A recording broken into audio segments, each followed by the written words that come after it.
గత వైసీపీ ప్రభుత్వం హయాంలో ఏలేరు వరద నీటిని ఒక్క పిఠాపురం నియోజకవర్గానికి వదిలేయడంతో రైతులకు గ్రామాల్లో ప్రజలకు తీవ్ర నష్టం జరిగిందని తెలుగుదేశం పార్టీ రాష్ట్ర అధికార ప్రతినిధి పిఠాపురం మాజీ ఎమ్మెల్యే వర్మ ఆరోపించారు. పిఠాపురం తెలుగుదేశం పార్టీ కార్యాలయంలో మాజీ ఎమ్మెల్యే వర్మ మీడియా సమావేశం ఏర్పాటు చేశారు. ఈ సందర్భంగా వర్మ మీడియాతో మాట్లాడుతూ ఏలేరు వరద నీటిని ఒక్క పిఠాపురం నియోజకవర్గానికే కాకుండా ఇతర ప్రాంతాలకు కూడా తరలించే విధంగా చర్యలు తీసుకోవాలని రైతుల తరపున జిల్లా కలెక్టర్ను కోరినట్లు ఈ సందర్భంగా ఆయన తెలియజేశారు.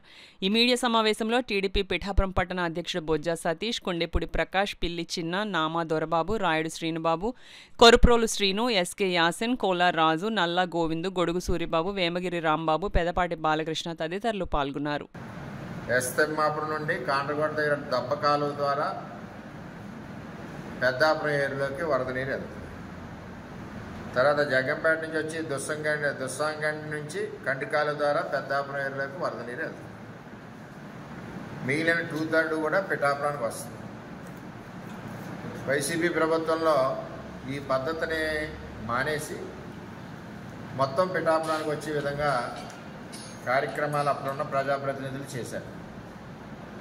అధికారులను కోరేది ఏంటంటే, ఏదైతే పెద్దాపురానికి డైవర్షన్ ఉందో అక్కడ అధికారులు ఉండి వాళ్ళకి వెళ్ళవలసిన వరద నీరు వాళ్ళకి వెళ్ళాలి.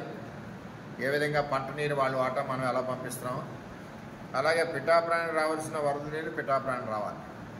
అంతేకాకుండా మొత్తం పిఠాపురానికి వరద నీరు వచ్చే పరిస్థితి ఉండకూడదు. అక్కడ మానిటరీ చేయాలని చెప్పి నేను కోరుతా ఉన్నా. ఇదంతా కూడా రైతుల యొక్క విన్నపం. ఈ మానిటరీ చేయకపోవడం వల్ల ఒక్కొక్కసారి ఏమవుతుందంటే వరద నీరు అంతా పిఠాపురానికి వచ్చి 60,000 ఎకరాలు మునిగిపోయే పరిస్థితి వస్తుంది. అంచేత అటు పెద్దాపురాన్ని మునగకూడదు, ఇటు పిఠాపురాన్ని రైతులు పాడవకూడదు. కాబట్టి వరద నీరు మానిటరీ చేయవలసిన బాధ్యత అధికారులు ఉంది. కాబట్టి ఎక్కడికక్కడ లష్కర్లను పురమాయించి ఇటు పెద్దాపురానికి వెళ్ళవలసిన వరద నీరు పెద్దాపురానికి పంపించాలి, పిఠాపురానికి వెళ్ళి వరద నీరు పిఠాపురానికి పంపించాలి. అంచేత ఆ విధంగా చేయడం వలన రైతు నష్టపోకుండా ఉంటాడని చెప్పి తెలియజేస్తుంది.